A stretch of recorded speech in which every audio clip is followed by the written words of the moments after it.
Todo va a terminar, mi palabra es eterna, yo no cambio jamás. Lo dicho en el Evangelio, en otras palabras, parafraseando a Jesús, todo lo que dije que está registrado en los Evangelios es palabra de Dios. No me voy a retractar, en otras palabras, ¿sí? El cielo, todo va a pasar, pero mis palabras esas van a permanecer. Y bueno, después de esa sentencia, que este es el contexto anterior a la lectura que tuvimos al principio, en el versículo 36 dice, respecto a su venida, pero del día y la hora nadie sabe. O sea, háganle caso a mis palabras, no van a pasar. Pongan atención, les está diciendo. Ni aun los ángeles del cielo, sino solo mi Padre. Mas como en los días de Noé, así será la venida del Hijo del Hombre. Porque como en los días de Noé, antes del diluvio, estaban comiendo y bebiendo. O sea, estaban en la fiesta, ¿entiende? Estaban dando rienda suelta a todo lo que tiene que ver con la carne, la diversión carnal. Casándose y dando en casamiento hasta el día en que entró Noé en el arca y no entendieron. ¿Por qué dice no entendieron? No entendieron al mensaje de Noé que predicaba durante 120 años, vendrá un diluvio, prepárense, arrepiéntanse, y no entendieron, no hicieron caso, dice aquí Jesús. No entendieron hasta que vino el diluvio. ¿Y qué le sucedió? Por haber desatendido el mensaje de Noé, se los llevó a todos. Dice, así también la venida del Hijo del Hombre. Por consiguiente, abrazamos sus promesas, pero también ponemos mucha atención a las advertencias de Jesús, ¿sí? Nosotros creemos en la seguridad de nuestra salvación, pero también creemos en las advertencias serias, muy serias, que Jesús le hizo a sus discípulos. Leyendo la parte que leímos al principio, Mateo 24, 42, que dice, velad pues, porque no sabéis a qué hora ha de venir vuestro Señor. Pero sabed esto, no sean ignorantes, sépanlo, que si el padre de familia supiese a qué hora el ladrón habría de venir, velaría y no dejaría minar su casa. Por tanto, también vosotros estad preparados. ¿Qué significa? Que puede sorprender el Señor como un ladrón en la noche y encontrar a algunos de sus hijos desprevenidos, ¿sí? Sin estar preparados, estando viviendo como en los días de Noé. Sí, eso es lo que está diciendo aquí. Porque el Hijo del Hombre vendrá a la hora que no pensáis. Ahora, aquí el verbo velad, gregoreo en el griego, habla de mantener una actitud de alerta espiritual, de alerta, de estar alerta. Velar es lo contrario a dormir, quedarse despierto, estar alerta, velando. El apóstol Pablo, que creyó de manera completa el Evangelio de Jesucristo, va en esta misma línea cuando dijo en Hechos 20:31, cuando se despide de los pastores en Éfeso y les dice, por tanto, velad, tienen que estar alerta, tener mucho cuidado, acordándoos que por 3 años de noche y de día no he cesado de amonestar con lágrimas a cada uno de ustedes. Si la advertencia no fuera de vida o muerte, ¿por qué Pablo llegaba hasta las lágrimas para advertirles que se cuidaran, que no fueran a apostatar, que no se apartaran de la fe, que no negaran a Jesucristo? Y él siguió la misma enseñanza del Evangelio de Jesucristo. A los Corintios, en la primera carta, capítulo 15, 34, les dijo, velad, y allí añade una palabra muy interesante, debidamente, como es debido. Algunos están escuchando la palabra en las iglesias, no por hacer alusión a alguien aquí en particular, no. Pero es muy común que los cristianos están oyendo, como aquí, sí, se da en todos lados, y están escuchando, por ejemplo, esto a manera de introducción, y a los 10 minutos ya están así. Entonces no están velando debidamente, o sea, no están despiertos totalmente. Oyen 10 minutos, cabecean 15. Luego alguien les da un codazo, hermano, hermano, y vuelven a despertar, vuelven a escuchar otros 10 minutos y luego otros 20. No, nunca van a entender el mensaje de esa manera. Por eso la instrucción de Jesús y del apóstol que va en la misma línea de Jesús es: velad debidamente. Si ustedes son padres que están velando, ya se dieron cuenta de lo que los gobiernos a nivel mundial quieren hacer con nuestros niños. ¿Ya se dieron cuenta o todavía no? Si no, es porque han estado dormidos. No se dan cuenta que quieren torcer y destruir la familia. ¿Y qué estás haciendo con tus hijos? ¿Qué cuentas le vas a presentar al Señor? Entonces Pablo les dice: velad debidamente y no pequéis. Para algunos, porque algunos no conocen a Dios, para vergüenza vuestra lo digo. Y les repitió en el capítulo 16, versículo 13: velad. Pero luego añade ahí una frase importante que va de acuerdo con el mensaje de Jesús también. No solo el velad, sino también estad firmes en la fe, sin moverte, permaneciendo sólidamente allí. Y luego le dice a los varones de la congregación, como si fuera el día del Padre: pórtense como hombres, les dice. Una versión dice: pórtense valientemente. ¿Por qué la instrucción no es a las mujeres sino a los varones? Porque los varones y los pastores varones somos los responsables tanto de la iglesia como de la familia. Por eso les dice: velad debidamente, no se distraigan, no pequen, porque esto les llena de tinieblas. Y pórtense valientemente y esforzaos. ¿Esforzaos a qué? A permanecer en la fe. Esforzaos a no quedarte dormido. Pablo les dijo a los efesios: despiértate tú que duermes. Despiértate tú que duermes. El apóstol Pedro también siguió la misma línea de Jesús, creyó el evangelio como lo había escuchado de labios del mismo maestro. Y en 1 de Pedro 4:7 les dice: mas el fin de todas las cosas se acerca, sed pues sobrios y velad. ¿Qué no fue lo que Jesús había dicho a ellos mismos? A ellos les dijo: velad, velad. Nosotros creemos en las sanas palabras de Jesús, repetidas por sus apóstoles. Creemos en sus promesas, pero también creemos en sus advertencias. Y la advertencia que viene en el versículo 45 es por medio de una parábola, les ilustra la importancia de estar alertas y les hace una seria advertencia. Les dice en el versículo 45, después que les dice: velad, como en los días de Noé será cuando yo regrese, estén preparados. Y les dice: ¿quién es pues el siervo fiel y prudente, al cual puso su Señor sobre su casa para que les dé el alimento a tiempo?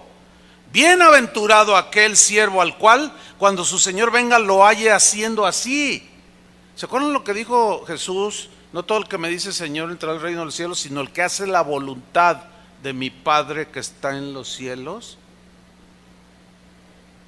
Es decir, que la obediencia cobra aquí un sentido muy importante en la vida de un cristiano.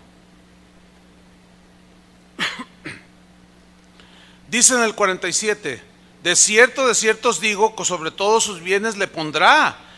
Versículo 48: pero si aquel siervo malo dijera en su corazón: mi Señor tarda en venir.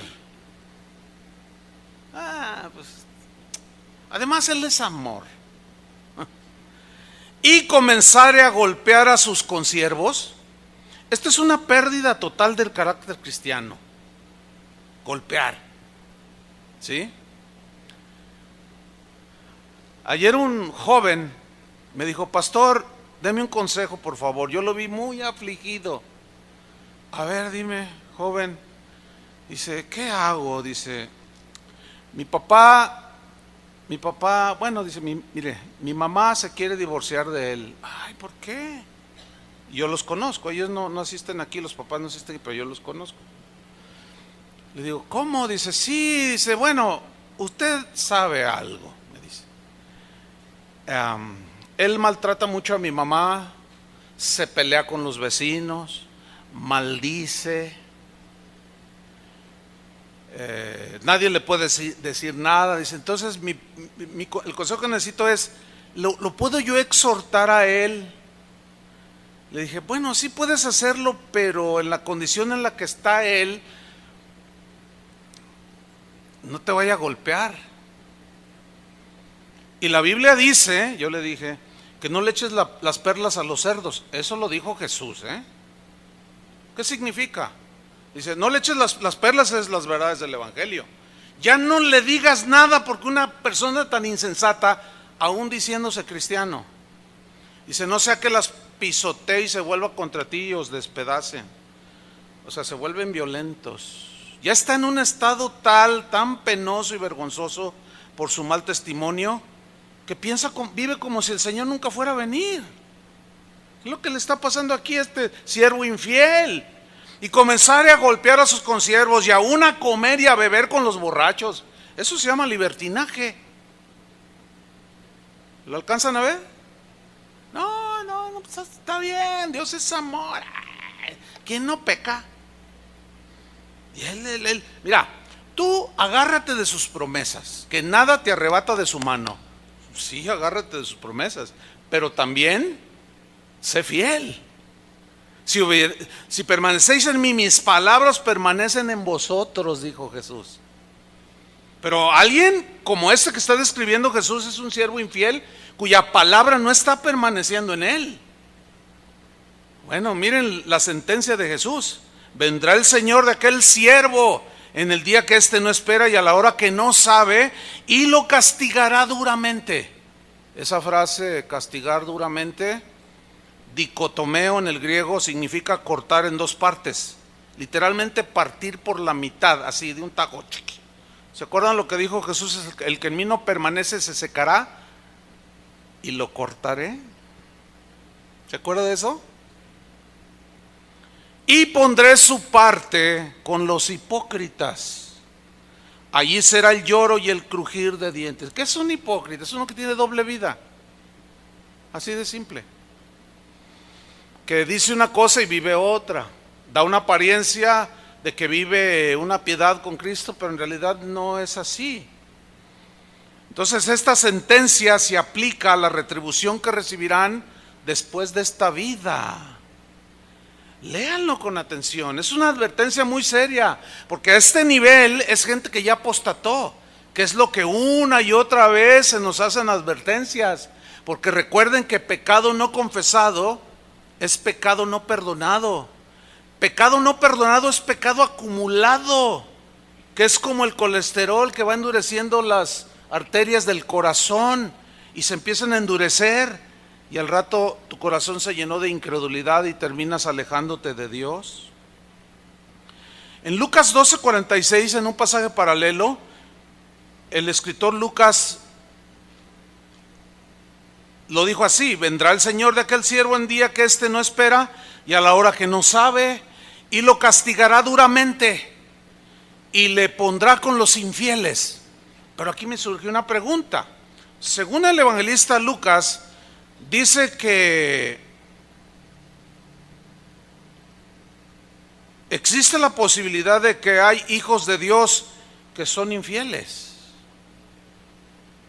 Porque dice que habla de un siervo que estaba con Jesús, pero le dice: velad, prepárense, pero él desatendió la advertencia de Jesús y le dio rienda suelta a lo que él quiso hacer. Entonces lo tuvo que castigar y lo lanzará con los hipócritas, con los infieles, dice aquí Lucas. Entonces, ¿acaso hay hijos de Dios infieles cuya infidelidad los alejó de Dios y terminaron abandonando al Señor? Bueno, eso es lo que dice allí, pero no solo allí. En Deuteronomio 32:18, que por cierto les dejo una tarea, ¿sí? La tarea es, ¿sí la van a hacer? Mira, lea todo el capítulo 38 de Deuteronomio. Nada que ver con Apocalipsis. Deuteronomio 38, léalo todo.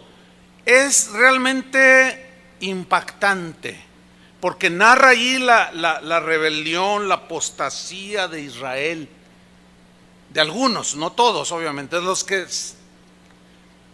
pleitearon con Dios, de los que reclamaron, de los que dudaron, de los que no creyeron y lo menospreciaron al Señor. Y miran lo que está diciendo de aquellos que Él había decidido que fueran sus hijos, el pueblo de Israel. Deuteronomio 32, 18. Dice el Señor: de la roca que te creó te olvidaste. ¿Podrá un creyente olvidarse de Dios? Eso es lo que dice allí. Te has olvidado de Dios tu creador. 19. Y lo vio Jehová y se encendió en ira. ¿Por qué? Por el menosprecio de sus hijos y de sus hijas. Si yo les preguntara a ustedes, ¿han despreciado a Dios? Me dirán que no. ¿Cómo vamos a despreciar a Dios? ¿Saben cuándo lo desprecian? Cuando no se le obedece. Cuando no, yo sus promesas, eso, ay, usted es muy negativo, usted habla de lo negativo del evangelio. Y ponen un montón, y oyen la palabra y la desprecian. Hermanos, la palabra no es nuestra. La palabra es la enseñanza y la doctrina de Jesús. Si están entendidos de eso, ¿verdad? No desprecian a uno en particular, desprecian al Señor. Malaquías, no lo abran, pero Malaquías dice, les dice el Señor: me han menospreciado, y me respondí: ¿en qué te hemos menospreciado? En decir que la mesa del Señor, ya no se enfadó, que la mesa era la comida, la palabra de Dios ya les había hartado a ellos y la menospreciaban. Versículo 20: y dijo Dios: esconderé de ellos mi rostro, veré cuál será su fin, porque son una generación perversa. ¿Podrá haber hijos de Dios que entran y vuelven a caer en la perversión?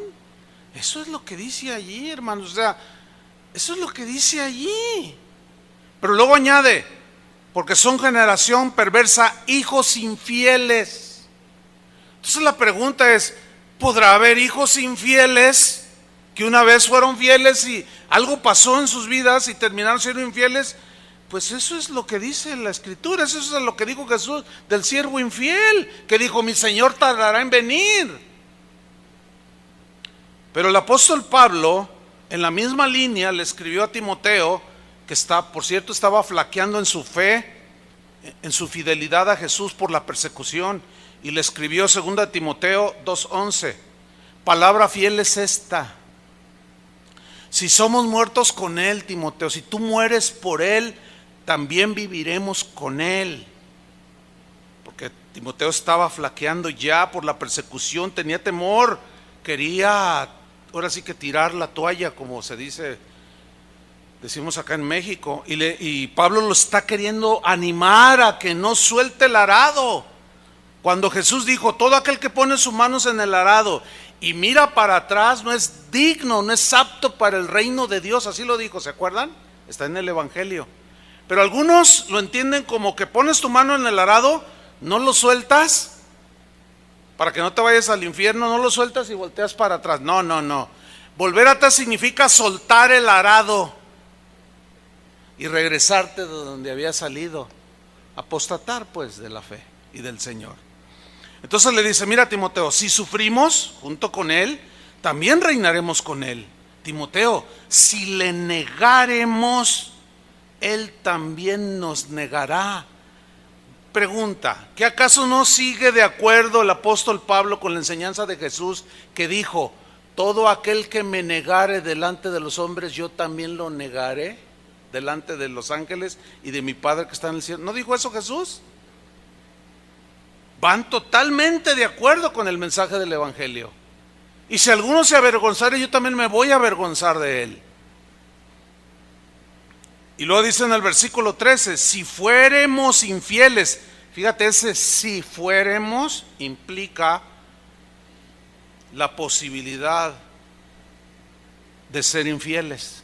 Jesús le está advirtiendo al siervo aquel que está en un peligro.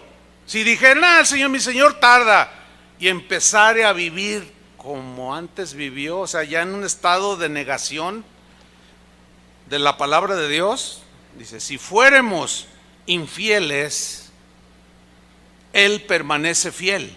Él no puede negarse a sí mismo. Pero yo he captado de que algunos interpretan, si fuéramos infieles, bueno, ¿quién de nosotros no falla? Entonces, pues fallamos. Bueno, a lo mejor me voy con una prostituta y abandono a mi esposa, pero Él es fiel a sus promesas. Puedo, a lo mejor me enojo y mato a uno, pero Él es fiel, yo me agarro a sus promesas, Él es fiel. Aquí dice que Él permanece fiel. ¿Fiel a qué? Dicen, a sus promesas de que nadie nos arrebatará de su mano. Así lo leen ellos. Dice, Él no puede negarse a sí mismo. Pero hermanos, esa es una interpretación verdadera a medias. Porque lo que significa en realidad es que Él permanece fiel a lo que dijo, pero no solo respecto a sus promesas, sino respecto a las advertencias. De que si tú no velas, de que si tú te descuidas, de que si tú apostatas, de que si tú reniegas, que si tú lo niegas, Él permanece fiel. Si tú lo niegas, Él te negará. Él es fiel y no puede negarse. Sus dichos los cumplirá, tanto sus promesas como las advertencias. No sé si me expliqué. Entonces algunos lo creen nada más a medias, y ese es un grave error. En los 4 evangelios se narran las palabras de Jesús. Ahí está la doctrina, la parte de la vida de Jesús. No habla de todo lo que dice, porque el mismo apóstol Juan, que escribió el evangelio de San Juan, precisamente, él dice que estas cosas se escribieron para que creamos en el Hijo de Dios, pero también dijo que hubo otras muchas cosas que Jesús hizo y dijo, pero no todas están escritas. Si no hubiera en el mundo muchos libros, se llenaría este mundo de libros. ¿Se acuerdan ustedes cuando el apóstol Pablo cita lo que Jesús dice? Él cita algo que no está en los evangelios, pero que él dice, como dijo el Señor Jesús, más bienaventurado es dar que recibir. ¿Se acuerdan de esa parte? Pues eso no está propiamente en los evangelios, pero era parte de la enseñanza. Que no esté escrita en nada altera que no esté. No sé si me expliqué, no se me vayan a confundir, porque luego algunos, como no velan debidamente, están medio yendo, y luego otros todavía no se reponen de la goliza. Ya déjenlo a un lado, por favor.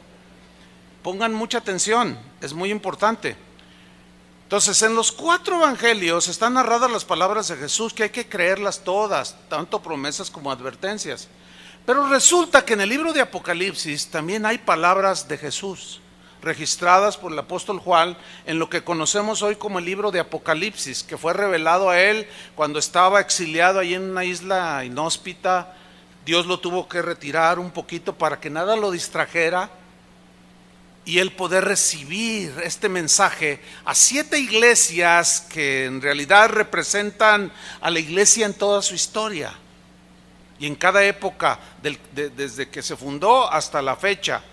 7 mensajes que le dijo Jesús al apóstol Juan: escribe a la iglesia, al ángel de la iglesia. El ángel de la iglesia es el pastor, y obviamente el pastor tenía que transmitirlo a la gente. Y vamos a analizar brevemente cada uno de los mensajes que Jesús le dio a cada una de las iglesias de aquel tiempo que estaban ubicadas en Asia Menor. La primera es la iglesia de Éfeso. En Apocalipsis 2:4 le reprocha algo el Señor y le dice: pero tengo contra ti que has dejado tu primer amor. Imagínate que Dios te dijera: tengo algo contra ti. A mí me lo ha dicho 2 veces en mi vida, y créanmelo que me costó mucho trabajo conciliar el sueño. No voy a dar detalles, no existe no tengo el tiempo para hacerlo, ¿sí?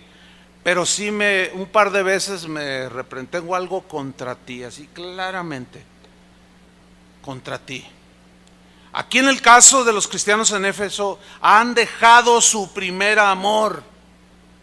Han dejado ese amor ferviente que sintieron cuando lo conocieron. Algo pasó, empezó a pasar el tiempo y algo comenzó a suceder en sus vidas. Y el típico, ¿verdad?, que está allí ya con sus 10, 15 años ahí en la iglesia, está sentado y resulta que se sienta allí otro hermano que está recién convertido y está ferviente. Ya se me hace para que empiece la reunión. Cálmate. No, es que el Señor, eso te pasará. Qué espantosos esos. Es que ya te vas a dar cuenta cómo son, empezando por el pastor. Esa gente, qué espantosa, hermano. Y Jesús les dice: tengo algo contra ti. ¿Cómo es alguien que deja de amar? ¿Cómo es un esposo que deja de amar a la esposa? Probablemente aquí hay mujeres que han sentido desgraciadamente esa situación. ¿Qué sienten en su corazón? Si pasamos algunas a testificar, nos contarán cosas muy tristes. Cuando empezaron a percibir que su esposo ya no las amaba como al principio. Entonces Jesús hace algo y les dice: recuerda por tanto de dónde has caído y arrepiéntete. Fíjense cómo los llama el arrepentimiento, porque Él no quiere que perezcan. Y luego les dice: y haz las primeras obras. ¿Cuáles son las primeras obras? Esas que brotaban del corazón enamorado de Jesús. Cuando una persona está enamorada, está dispuesto a todo por el amor de ella o de él, ¿sí o no? Contéstenme, por favor. Pero luego pasan los años y ¿qué les pasó a algunos hombres? Algunas mujeres. Lo mismo nos puede pasar en relación con Dios, hermanos. Acuérdate, dice, las primeras obras. Y luego viene la advertencia: pues si no, vendré pronto a ti, quitaré tu candelero de su lugar, si no te hubieres arrepentido. Arrepentimiento, hermanos. Para todo aquel que se ha estado alejando, que se ha enfriado su amor hacia Jesús y ese amor hacia la palabra de Dios. ¿Se acuerdan que Jesús dio una advertencia cuando dijo: y por haberse multiplicado la maldad, el amor de muchos se enfriará? El amor de muchos, ¿a quiénes se refiere de esos muchos?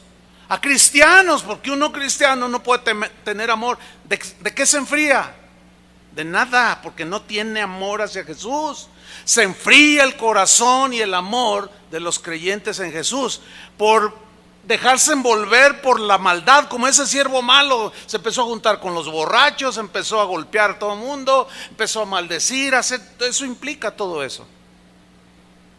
Al cabo, mi Señor tarda en venir. Nos estamos acostumbrando a ver la maldad cara a cara, que a muchos ya los está arrastrando. Ya es tan común oír, ver, palpar divorcios en la iglesia como un virus que se está corriendo. Y todo eso, hermanos, es porque el amor a Cristo se ha enfriado y han perdido su primer amor. En el capítulo 2, versículo 8 está el mensaje a la iglesia de Esmirna. Y dice en el 8: y escribe al ángel de la iglesia en Esmirna, el primero y el postrero, el que estuvo muerto y vivió, o sea, Jesús, dice esto: yo conozco tus obras, o sea, conozco todo lo que has hecho, tu tribulación, cuando lloras, sufres, y tu pobreza, pero tú eres rico. También conozco la blasfemia de los que se dicen ser judíos y no lo son, sino sinagoga de Satanás. O sea, que se decían creyentes, pero en realidad no lo eran, sino eran servidores de Satanás que se habían infiltrado allí. Versículo 10 le hace una advertencia a que perseveren la fidelidad al pastor de Esmirna y a los cristianos. Les dice: no temas en nada, no temas en nada lo que vas a padecer. He aquí, el diablo echará a algunos de vosotros en la cárcel para que seáis probados y tendréis tribulación por 10 días. ¿Cómo respondería a una advertencia como esta uno de esos cristianos que creen en el pensamiento positivo? ¿Cómo reaccionarían? Te reprendo, Señor Jesús. No lo recibo. Cancelo tus palabras, Señor Jesús. Yo nada más recibo la bendición del Señor. Lo cual demuestra que es una falsa doctrina, en la cual muchos siguen conciliando y los aparta de Dios ese tipo de doctrinas. Porque Jesús le está advirtiendo que van a sufrir. Y hoy a los cristianos se les enseña que no lo recibas, que reprende al diablo y que átalo, porque dice aquí que el diablo echará a algunos de vosotros. No hay que permitirlo, hermanos. Vamos a atarlo con nudo veracruzano, con nudo ranchero, con nudo vaquero. Miren, hay que amarrarlo para que no recibimos nada. Recibimos las bendiciones. Abro los cielos, dicen. ¿Abre los cielos? El único que los puede abrir es el Señor. ¿Ven cómo nos hemos desviado tan fácilmente por dejar el Evangelio y las palabras de Jesús? Entonces Jesús aquí está advirtiendo, van a sufrir. Le está diciendo al pastor, el diablo mismo los va a meter en la cárcel, van a padecer. Pero el Señor les hace una exhortación y les dice, sé fiel. ¿Lo están leyendo ahí? Sé fiel hasta la muerte. Sé fiel. Aparece una palabra muy importante que es la que coordina todo. Es la palabra hasta. Hasta habla de la llegada en una condición y en una situación y en un tiempo, en determinado día. Hasta se refiere hasta el final. Sé fiel hasta el final, hasta la muerte. ¿Por qué le dice sé fiel hasta el final? Porque el que persevera en la doctrina de Cristo tiene a Dios. Así dice, ¿no? El apóstol Juan. Y el que en mí no permanece será cortado. Sé fiel hasta la muerte y yo te daré la corona de la vida. Noten el verbo te daré en futuro. ¿Que acaso el pastor de Esmirna aquí no era salvo? Sí. Y algunos, al no entender el mensaje de las advertencias de Jesús, dicen, entonces ahora tengo que guardar mi salvación por obras. No, pero tienes que demostrar que eres cristiano, porque Dios preparó obras de antemano, buenas obras, para que anduviésemos en ellas, los cuales demuestran que tú perseveras y permaneces en Cristo. Si no demuestras con tus obras tu manera de vivir de acuerdo a lo que enseñó Jesús, es porque no permaneces en Cristo y te has alejado y te has apostatado. Algo pasó en el camino. Por eso le dice, sé fiel hasta la muerte y yo te daré la corona de la vida. Y luego hace una advertencia, otra: el que tiene oído, oiga. Entienda, significa lo que el Espíritu dice, ¿a qué? A las iglesias. Aunque era un mensaje en particular, aquí está pluralizando, ¿sí? Dice, lo que el Espíritu dice a las iglesias. ¿Qué les dice? El que venciere. Está hablando de hasta la muerte. El que venciere no sufrirá daño de la segunda muerte. El que venciere implica que puede haber alguien que quede derrotado en el camino, que no veló, que no cuidó, que no atendió las advertencias. Cada vez que yo salgo a una carretera, a algún viaje por carretera, en avión no aplica ahí, pero por carretera sí. Y siempre hago una observación del mapa, de la carretera, etcétera, etcétera. Y ahí te va señalando todo. Tomas la carretera, si yo quiero ir a Manzanillo o a Colima, tomo mi auto, Colima, 200 y tantos kilómetros. Y vas avanzando. Y luego peligro, curvas a 100 metros, disminuye su velocidad.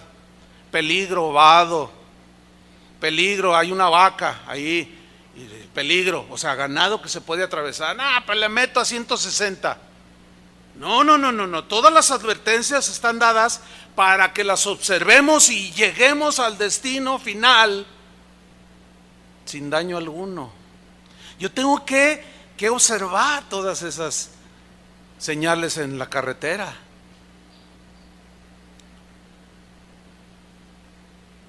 Policarpo, que se cree según la cronología de la historia, era el pastor en el pastor en Esmirna en el tiempo de esta exhortación.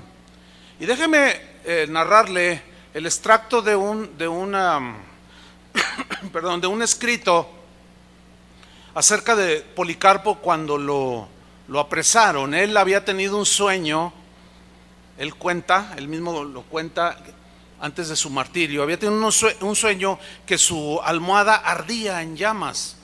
Y él despertó y le dijo a uno de sus asistentes, dice, preparémonos, dice, porque ya vienen a prenderme.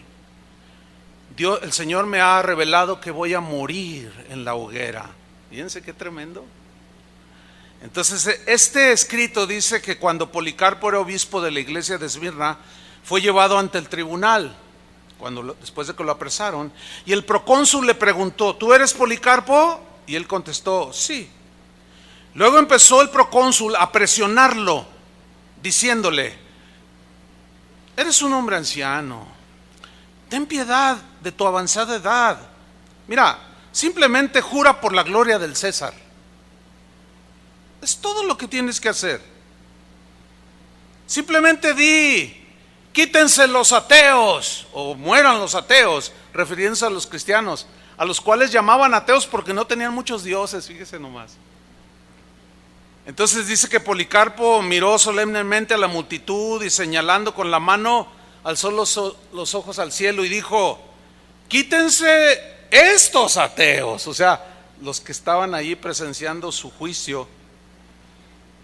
Y el procónsul, un poco molesto, trató de persuadirlo nuevamente y le dijo, mira, Policarpo, simplemente maldice a Jesús y te suelto. Y salvas tu vida, le dice. Renuncia a Cristo y puedes salvar tu vida y ven a terminar tus últimos años en tu ancianidad en paz. Y aquel venerable anciano, pastor de la iglesia en Esmirna, respondió, ante la propuesta del procónsul, 86 años lo he servido y nunca me ha hecho cosa mala. ¿Cómo puedo blasfemar a mi rey que me ha salvado? El procónsul reaccionó y le dijo, tengo fieras, leones voraces hambrientos y te arrojaré a ellas si no niegas a Jesús. Y aquel anciano fiel le respondió, traedlas. Y le contesta el procónsul, aún tu espíritu consumirá en fuego. Y le responde Policarpo, ¿me amenazáis? ¿Me amenazáis con el fuego que quema solo por un momento? ¿Y te olvidas del fuego del castigo eterno reservado para los impíos? Traedlos, quemadme, préndenle, le dijo. Y sí, efectivamente, así terminó su vida. Aquel fiel pastor murió abrazado por las llamas. Pero las crónicas dicen que ni un quejido de dolor salió de los labios de Policarpo, que al contrario, empezó a cantar, y está registrado una de los cantos que él cantaba en su martirio, en su tortura. Y también terminó agradeciéndole al Señor el haber sido tenido por digno de morir por su causa. Esto es lo que significa un corazón que permanece fiel hasta la muerte. En Apocalipsis 2:13 encontramos el mensaje a la iglesia de Pérgamo, y le dice el Señor a la iglesia, al pastor y a la iglesia, yo conozco tus obras, le dice, sé todo lo que haces y sé dónde moras. Pon atención, moras donde está el trono de Satanás. O sea, habla de un entorno social totalmente contaminado por satanismo, idolatría, inmoralidad, que Jesús le nombra, tú vives en medio del trono de Satanás. Pero aquí viene algo que es digno de ser resaltado. A pesar de que vivía allí, dice, pero retienes mi nombre. Retienes mi nombre. Y no has negado mi fe o tu confianza en mí. Eso nos prueba, hermanos, que en medio de la corrupción más perversa, en medio de la inmoralidad más espantosa que pueda haber, los cristianos podemos permanecer fieles al Señor. Aquí está. Y luego todavía Jesús le dice, y ni aún en los días en que Antipas era un cristiano notable de ese tiempo. Algunos dicen que era uno de los líderes de la iglesia junto con Policarpo, con el pastor de la iglesia allí en Pérgamo. Y le dice, ni aún en los días en que Antipas, y fíjate lo que Jesús dice del tal Antipas, mi testigo fiel. Mi testigo fiel. Acuérdense que testigo viene del griego mártir, martureo, que significa mártir. Un mártir fiel que dio su vida, no me negó. Así como ustedes, todavía retienen mi nombre y no han negado mi fe. A pesar de la persecución, estoy parafraseando un poco. Como cuando murió Antipas, mi testigo fiel que fue muerto, dice, entre vosotros, donde mora Satanás. Este Antipas, hermanos, es un prototipo del cristiano fiel que se preparó y soportó y aguantó y permaneció fiel hasta el último día de su vida. Sin embargo, en el versículo 14 le dice lo siguiente: pero tengo unas pocas cosas contra ti. No eran muchas, eran pocas, pero el Señor nos quiere enteros. ¿Sí o no? El Señor nos quiere enteros. Él viene por una iglesia limpia y sin mancha. Y nos quiere enteros. Dice, pero tengo unas pocas cosas contra ti. Que tienes ahí a los que retienen la doctrina de Balaam, que enseñaba a Balac a poner tropiezo ante los hijos de Israel, a comer cosas sacrificadas a los ídolos y a cometer fornicación. La doctrina de Balaam consistía fundamentalmente en que este Balaam le dijo a Balac, que era un rey, que apartara a las mujeres más hermosas y entrara con los israelitas y les dijera, miren, pues órale, lléguenle. Y eso fue lo que hizo. Y los israelitas cuando las vieron dijeron, wow, están mejor que las de aquí de la iglesia. ¿Qué fue lo que sucedió en ese tiempo con Israel? Ellos consintieron mezclarse con algo que el Señor dijo que no se mezclaran. Y es claro en la Biblia ese mensaje. Y nosotros tenemos que mantenernos en eso, porque si no, la reprensión también sería en ese sentido. Una vez vino una joven diciendo, pastor, me quiero casar. ¿Y quién es el novio? No, bueno, no es cristiano. No, no te podemos casar. No, ¿por qué no? ¿Por qué no? Tú eres una hija de Dios. Y si te casamos con un hijo del diablo, tu suegro va a ser el diablo. No, así no le dije. Dije, no, mira, ¿cómo yo voy a estar allí presente y entregar una hija de Dios a un hijo del diablo? Se enojó la muchacha. Me voy porque aquí no hay amor, dice. Confunden amor con tolerancia pecaminosa. Y nada que ver, hermanos. Y Dios le está reprendiendo a los cristianos en Pérgamo y al pastor. Retienes a los que tienen la doctrina de Baal allí, que toleran inmoralidades y cosas que yo rechazo. Y luego en el versículo 15 les dice, también tienes ahí, también los toleras, no has hecho nada a los que retienen la doctrina de los nicolaitas, la que yo aborrezco. En síntesis, hermano, la doctrina de los nicolaitas era una doctrina de libertinaje de tipo sexual. ¿Qué es lo que estamos viendo el día de hoy? Si no es un libertinaje de este tipo en todas las esferas de las sociedades de todos los países en el mundo. La legalización de matrimonios de personas del mismo sexo, la adopción de niños, pero lo peor ordenación. Ordenación de algunas denominaciones cristianas. Ordenación como pastores a gente que abiertamente dice que son homosexuales o lesbianas. Esa es la doctrina de los nicolaitas, hermanos, la permisividad de la inmoralidad que el Señor rechaza. Y por esto, hermanos, será la próxima persecución contra nosotros. Ya se está legislando. Yo no dudo que después de bajar en lo futuro de aquí, llega la poli y me carguen. No lo dudo que se pueda dar ya. Porque nos van a querer prohibir. Y no vamos a poder decir nada. ¿Qué vamos a hacer? Yo lo tengo definido. Pero me preocupan algunos de ustedes. Como le preocupaban a Jesús. Por eso la exhortación al pastor, haz algo. Yo no puedo tolerar, de lo que vine a liberarlos y a salvarlos y a rescatarlos, no puedo tolerar que una vez que los rescaté, ustedes vuelvan a lo mismo, y menos en mi iglesia, dice el Señor. El viernes nos juntamos a veces varios pastores de casas de oración, y algunos no son de casas, nos juntamos a compartir la palabra. Y surgió un tema, dentro del tema surgió un punto allí que tenía que ver más o menos con esto. Entonces yo le pregunté delante de los demás pastores, dije, oye hermano, oye pastor, ¿ya hiciste la indicación que te dije que hicieras? O sea, que tenía que hablar con una pareja que llegó allí con él, que no debían de estar viviendo juntos, están en adulterio, para que me entienda.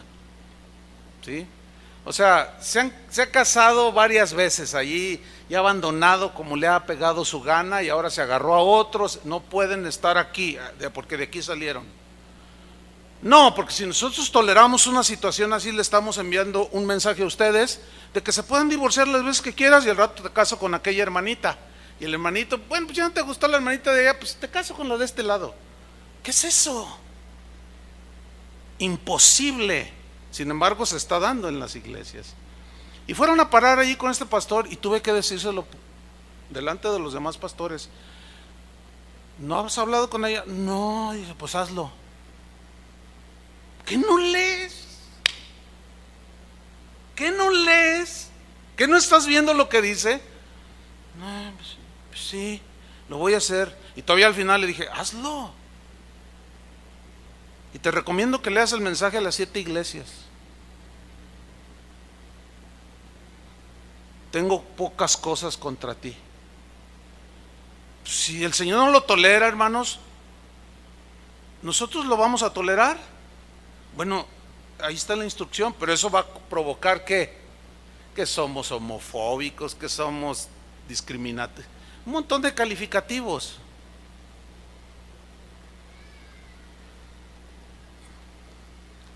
Jesús aborrece, dice, esa práctica. Dice, esa doctrina, esa tendencia, esa filosofía, modo de pensar, yo la aborrezco, dice Jesús. Versículo 16, por tanto, le dice al pastor y a la gente allí en la iglesia, en Pérgamo, arrepiéntete, y le hace una advertencia, pues si no, vendré pronto a ti y pelearé contra ellos con la espada de mi boca. Aquí hay dos cosas que quiero resaltar. El Señor peleando, pelearé, dice yo mismo, con la espada de mi boca. ¿Cuál es la espada de la boca de Jesús? La palabra de Dios, lo que Él dijo. Estoy convencido que por lo menos en los últimos mes y medio el Señor ha estado peleando con algunos de ustedes con la espada de su boca, y todavía siguen endurecidos algunos. El Señor ha estado peleando con ustedes por medio de la predicación, con la espada de su boca, y siguen negándolo, siguen haciéndose que Dios no les habla, siguen tolerando, siguen soportando, siguen congeniando con todo aquello que el Señor rechaza. Pero el Señor dijo la advertencia al siervo infiel: no se va a dar cuenta cuando yo venga por él. O no se va a dar cuenta cuando yo venga. Porque hay dos maneras de enfrentarnos y rendir cuentas con él. Cuando te mueres, en lo natural, físicamente, que nadie tiene asegurado eso. Y la otra cuando venga el Señor. Pero no nos vamos a escapar. Vamos a ser llamados. Ya no resistan al Señor, hermanos. No seas de esos que dicen, yo amo las promesas del Señor y me quedo con ellas, y lo demás se está torciendo la doctrina. ¿Cómo torciendo la? Por favor, por el amor de Dios. O recibes todo o no recibas nada. No se nos permite quitarle ni ponerle, porque el que le quita, él lo borra, dijo, y el que lo aumenta también.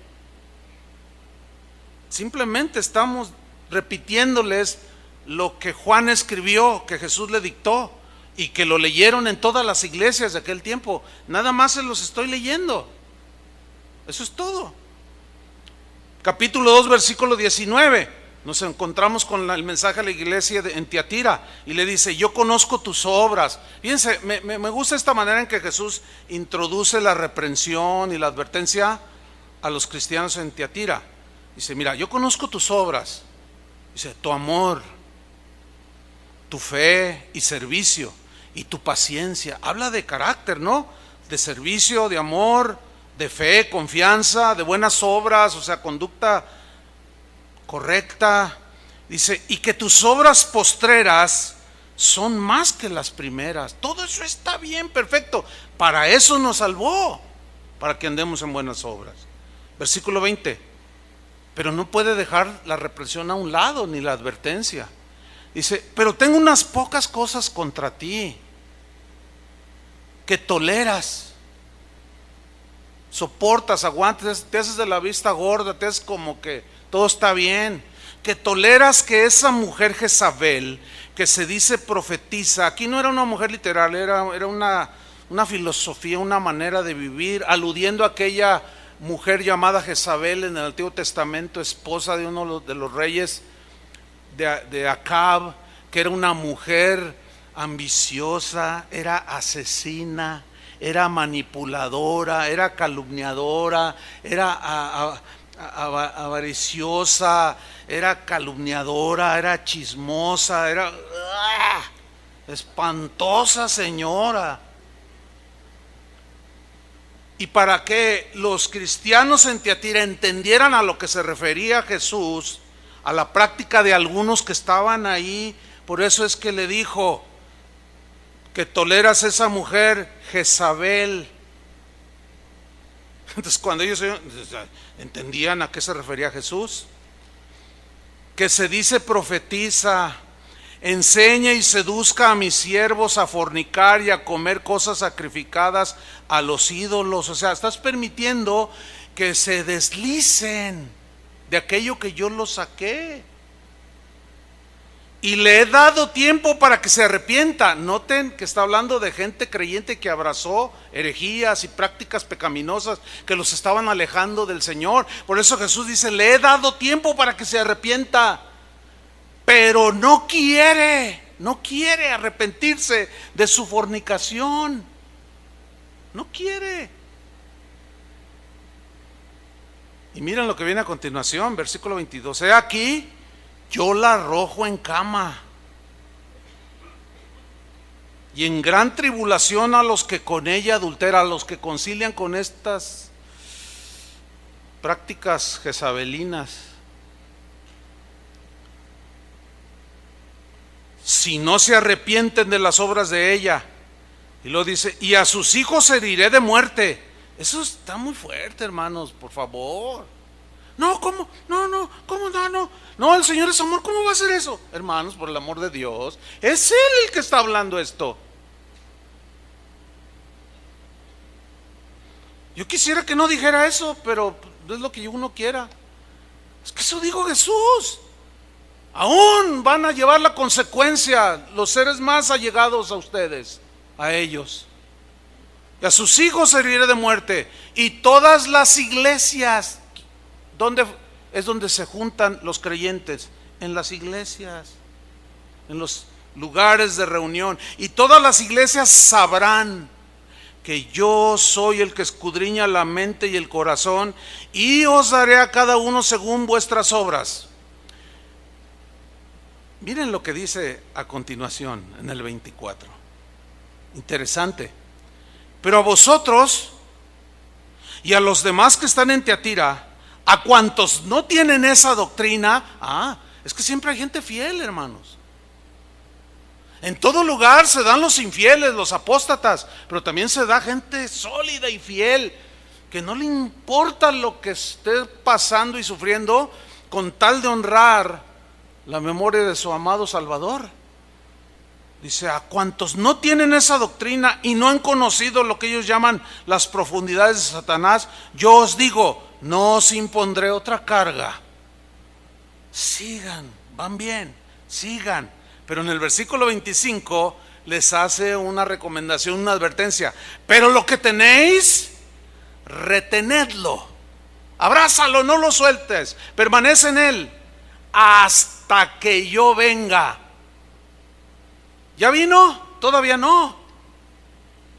Pero nuestro trajinar en este mundo se nos limita, repito, en dos maneras. Cuando te mueres, que puede ser al salir, te pasa el tren ligero, sí, va en el carril.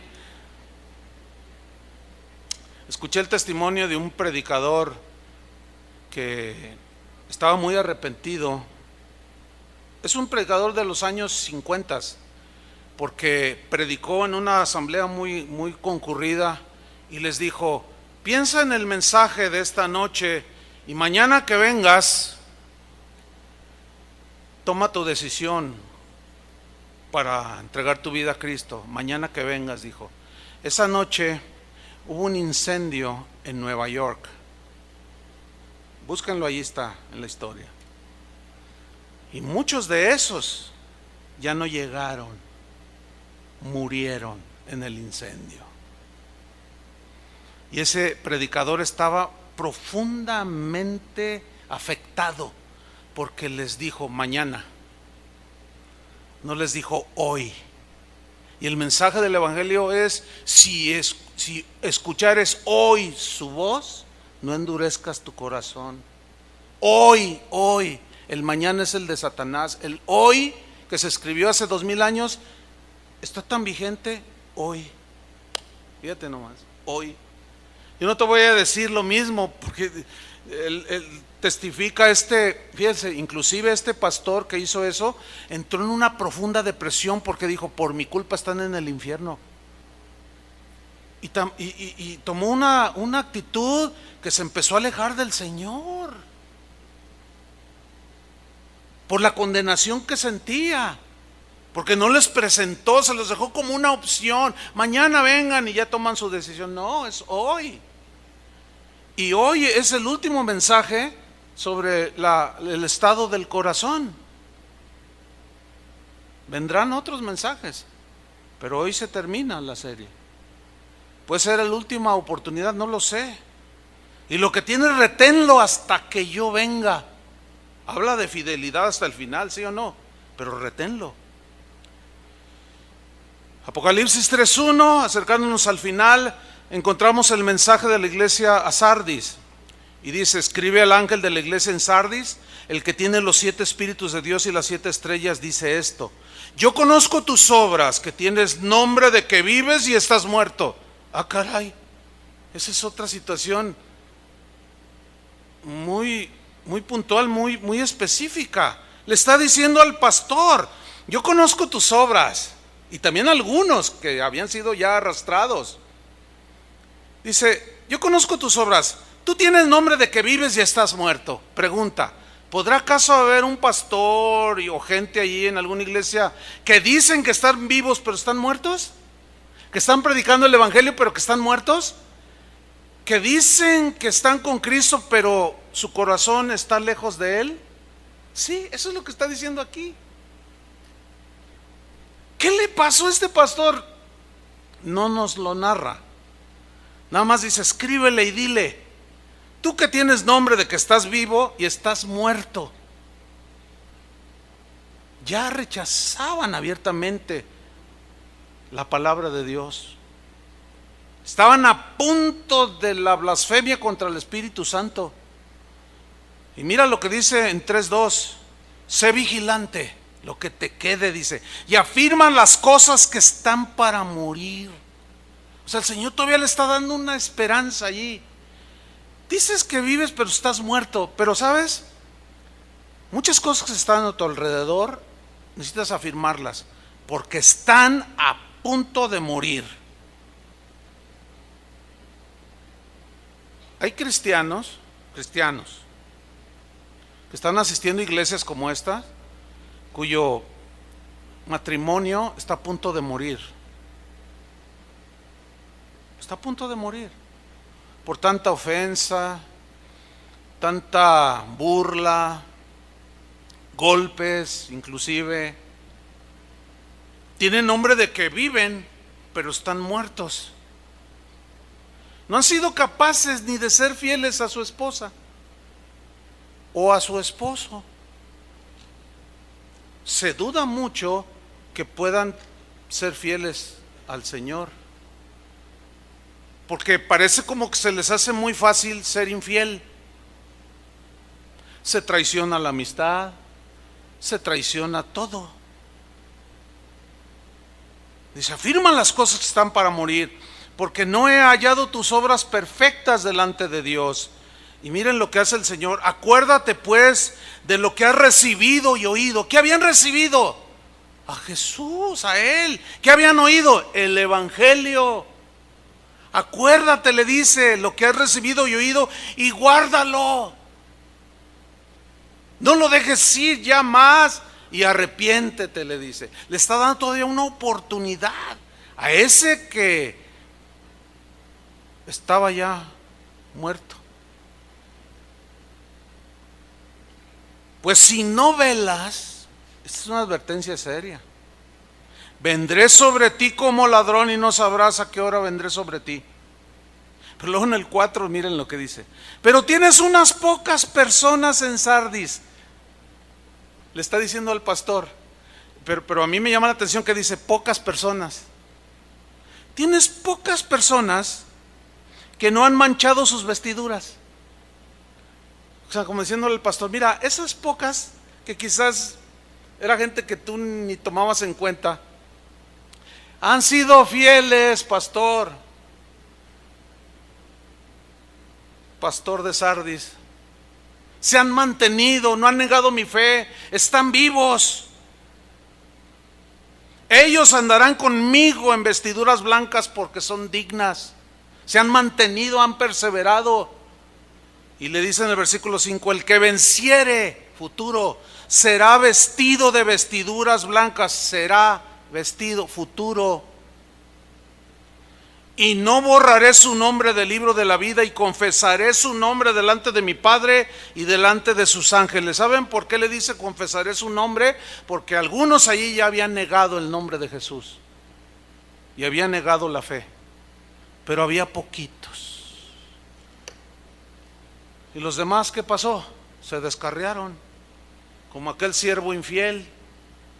No, mi Señor tarda en venir, no, y empezaron a andar con los borrachos, con los adúlteros, viviendo como cualquiera.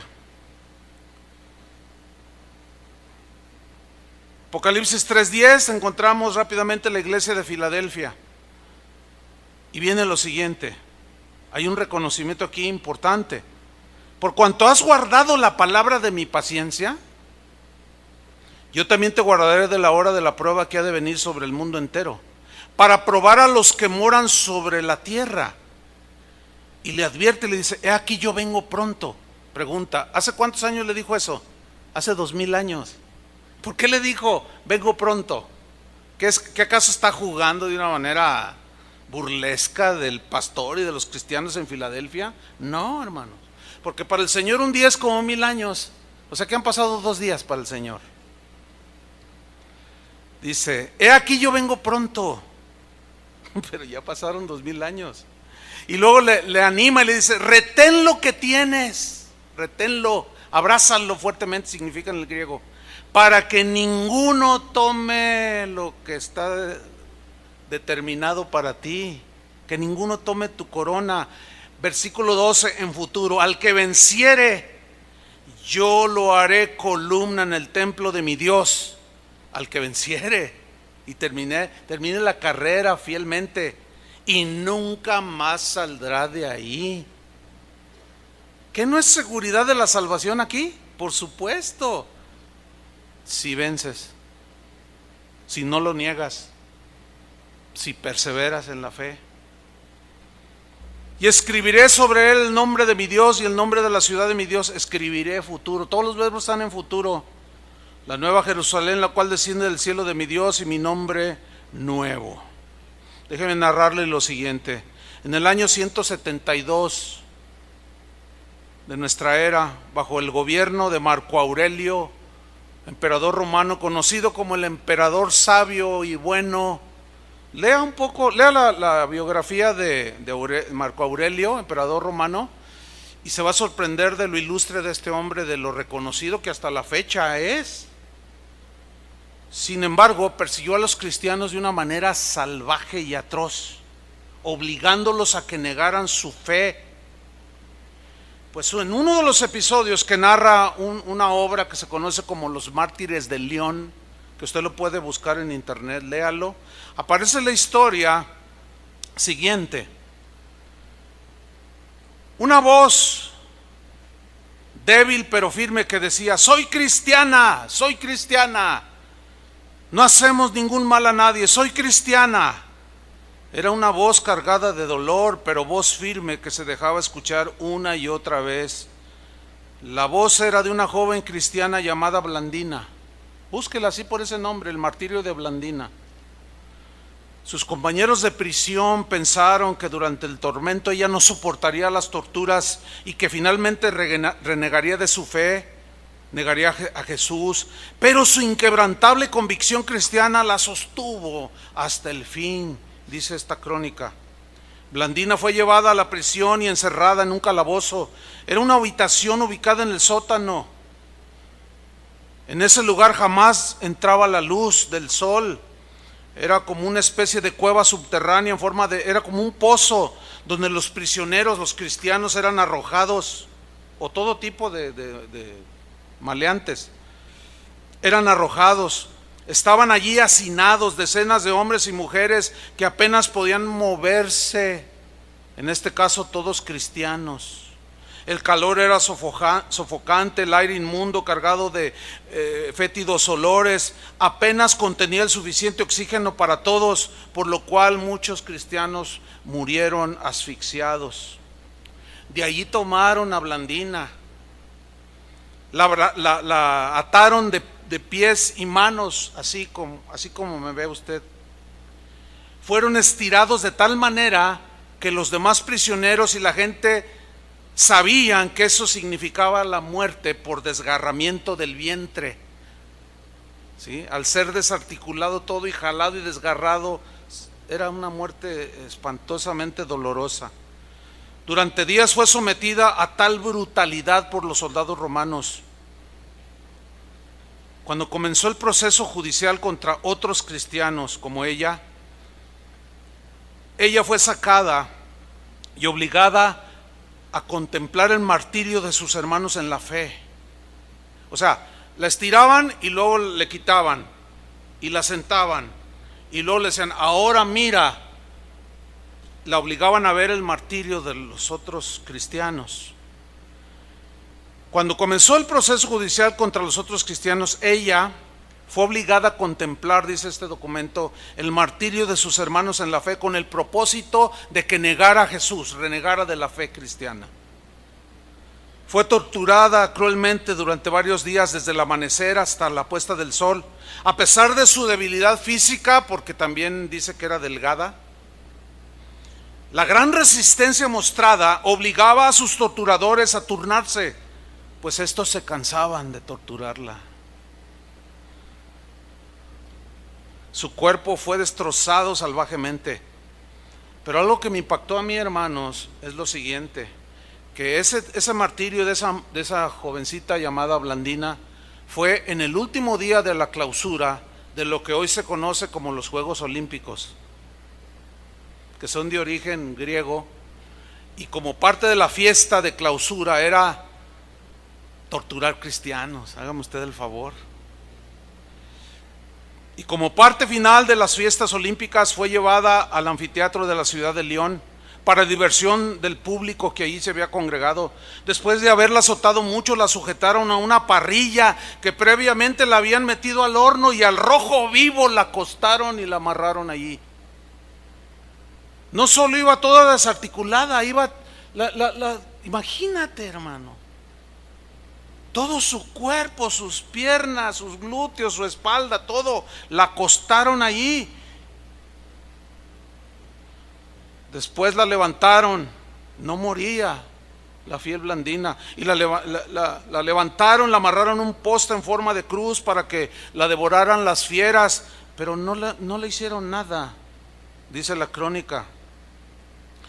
Finalmente la pusieron su cuerpo dentro de una red, de esa que usaban los gladiadores, ¿sí? Y le entregaron para que fuera corneada por un toro. Finalmente, cuando aún todavía no moría, desesperados y ya diciendo, bueno, ya hasta aquí, la decapitaron. Le cortaron la cabeza a esta joven. Durante 6 días su cadáver, junto con lo de otros cristianos, 6 cristianos que murieron junto a ella, quedó sin ser sepultado. Su cuerpo finalmente fue incinerado, sus cenizas fueron echadas al río Ródamo.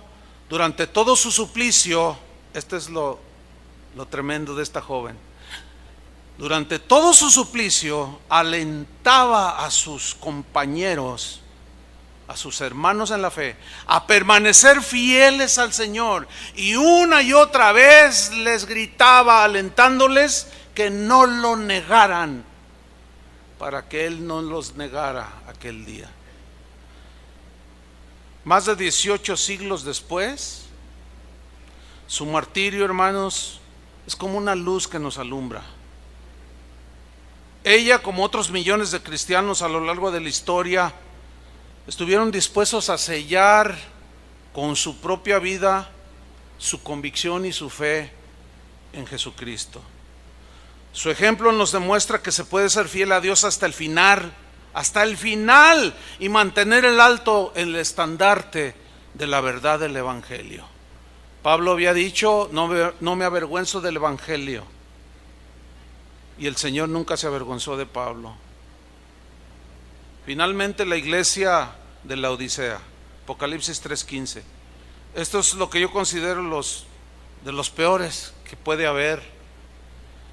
Yo conozco tus obras, que ni eres ni frío ni caliente. Le está hablando a cristianos, hermanos, por favor. Que ni eres ni frío ni caliente. Ojalá fueses frío o caliente, pero por cuanto eres tibio y no frío ni caliente, te vomitaré de mi boca. ¿Qué es lo que se vomita? Perdón por el ejemplo. Lo que no te cae en el estómago. ¿Sabían que un cristiano de esos que hoy en Cristo y mañana no, y luego al rato se van, le tiran la hilacha por allí, y luego no, pues mejor, y luego al rato otra vez, y luego un mes no, y luego otros 15 días sí, y luego no, hoy sí ya me consagro, y a los 15 días, no, mejor no, que todos son iguales, y luego al mes otra vez, no.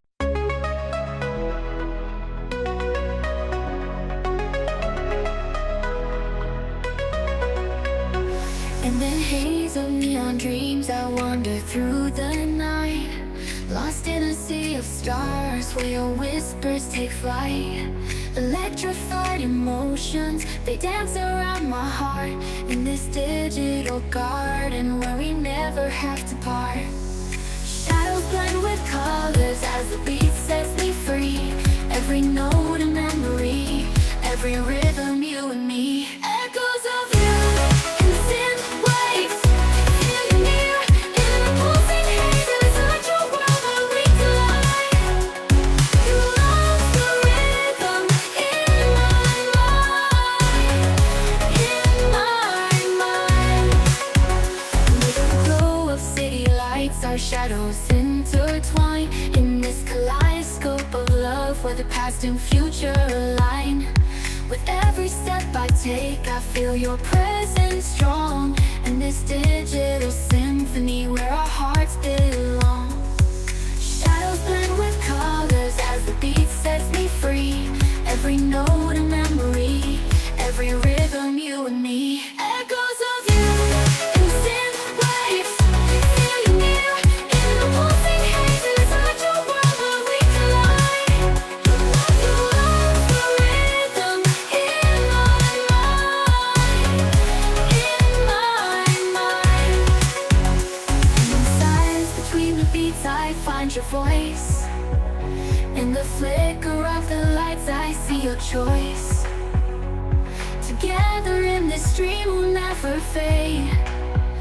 In the echoes of our love we'll always stay. Echoes of you in the synth waves, feel you near in the pulsing haze. Inside your world where we collide. You love the rhythm in my mind. Music fades away in the quiet of the night. Your echoes stay with me in the softest synth light. In this digital garden where our love resides. In the echoes of you, I'll always confide. As the music fades away in the quiet of the night, your echoes stay with me in the softest synth light. In this digital garden.